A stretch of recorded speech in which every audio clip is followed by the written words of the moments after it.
In today's video, I'll show you how to add sizes to your products on Big Cartel.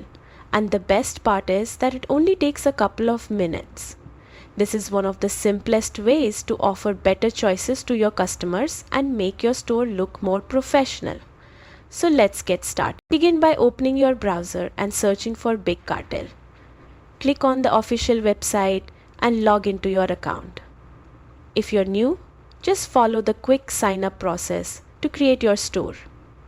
Once you're inside your dashboard, head straight to the products section. This is where you can edit your existing items or create a new one. Choose the product you want to edit. If you are adding a new item, select the option to create a product and fill in the basic details. Now scroll down until you find the section labeled Variants. This is the area that allows you to add different sizes, colors, or styles under one product. Select the option to add a variant. You'll now see a field where you can type the size you want to offer, such as small, medium, or large. Make sure the name is clear so customers know exactly what they're choosing.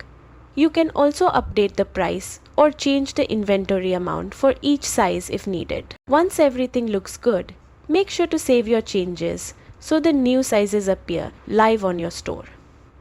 And that's it. You've successfully added sizes to your Big Cartel product in just a few quick steps. If this helped you, feel free to subscribe for more simple e-commerce tutorials.